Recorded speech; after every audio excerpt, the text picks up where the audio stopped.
You know, sometimes there's nothing like a good wooden coaster to start the day, but I like going to a GCI wooden coaster. Great Coasters International is one of the most premier wooden coaster manufacturers in the world. There are only a few wooden coaster manufacturers that are still left today. RMC, technically by default, they still work with wooden coasters, but they make them into hybrids, and then there's Gravity Group making like small scale coasters, and then large ones like the Voyage at Holiday World. But GCI seems to be one of the companies that are able to keep adapting and still have a well-known reputation despite how poorly received wooden coasters have gained a reputation of being. So GCI, they seem to be the company that is constantly innovating for their coasters over the years. So back in 1994, when the company was first made, when two employees from CCI, or Custom Coasters International, left the company to form their own roller coaster manufacturing company. So Custom Coasters International, they still made wooden coasters, and these two employees, they seem to have a better take on how to make wooden coasters. So what GCI is known for, they're known for having better rides based on their track profiling. So wooden coasters, they're known to be really rough at some rides. Some are smooth, but others are just plain out bad and rough. GCI, they understood how to make quality rides. I mean, they're not called Great Coasters International for nothing. Their track profiling is why they're able to be so well received by creating smooth experiences. So back in 1996, when they had their first project at Hersheypark, they created Wildcat. So this was their first ride. It was way better back in the day when it was still smooth. Today it's not that well received. It was their first ride ever, just to remember.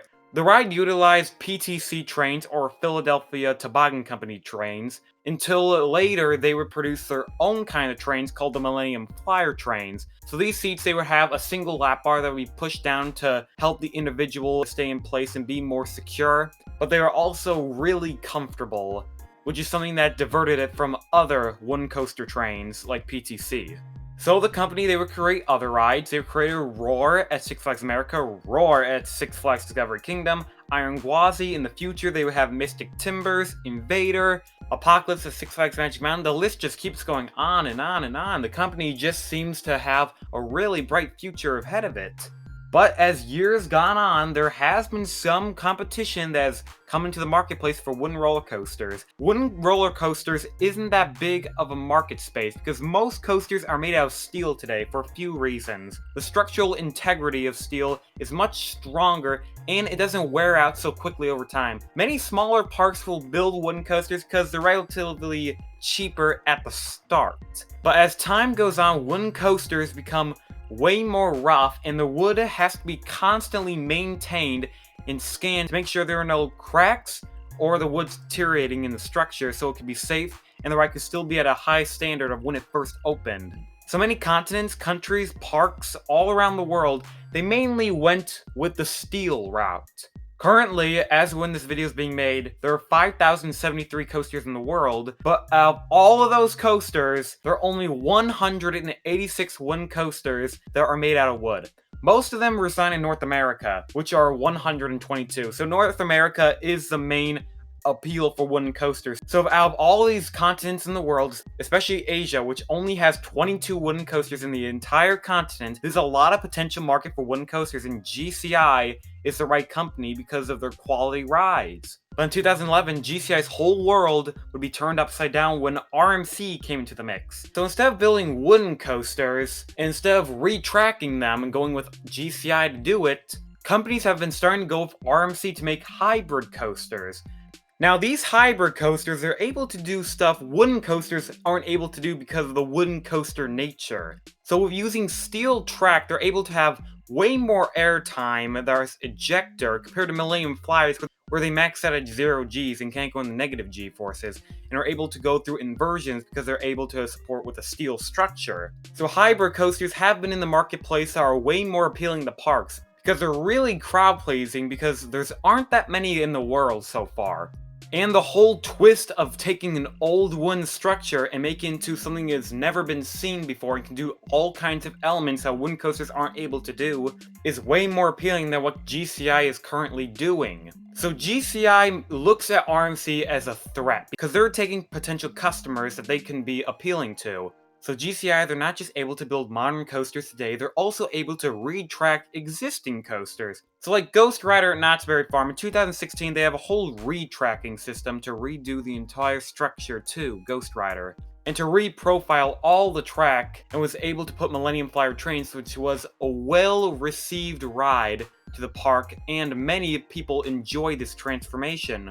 So when parks want to redo their wooden coaster, makes it better, they can either look to GCI to retrack it, or they go with the Iron Horse treatment. So GCI is looking at this as a problem. So in IAAPA 2018 and IAAPA 2019, they had a few announcements that were a game changer for the entire company.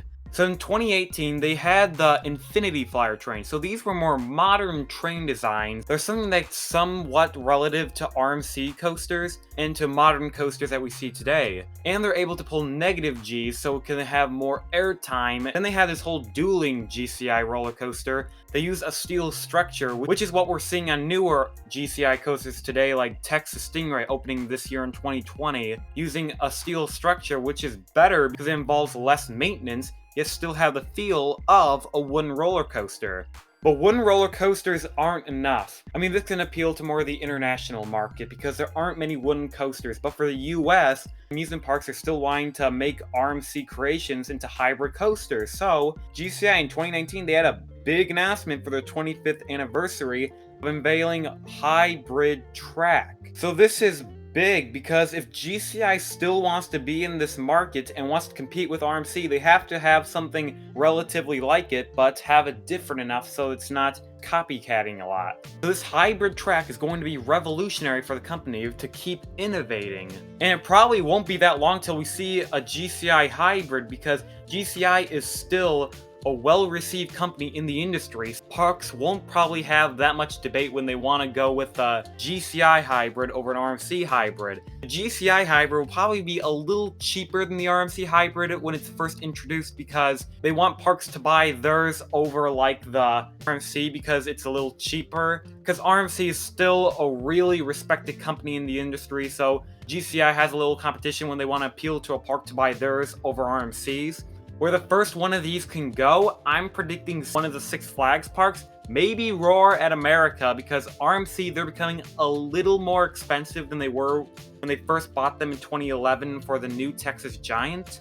GCI would be a cheaper option for a hybrid coaster, probably deliver the same experience, so parks could start going with these coasters. They could still buy their old wooden coaster projects, but the hybrid seems to be something that's really appealing today. It's going to be really appealing in the future, now until forever. GCI is just an overall company that's just adapting, innovating, and having rides that are really well received everywhere in the amusement industry. GCI is appealing more to international markets with Wicker Man at Alton Towers. They're appealing more to European parks and Asian parks, so they're able to keep building their models. And they are still one of the only companies that build wooden coasters. So leave in the comments below on what's your favorite GCI coaster. Where do you think we're going to see this first ever GCI hybrid? Do you think it'll work out? Do you think it'll be a flop and have no competition against the RMC coasters? Or do you think this could potentially be better because of how well GCI roller coasters are? As always, please hit that subscribe button,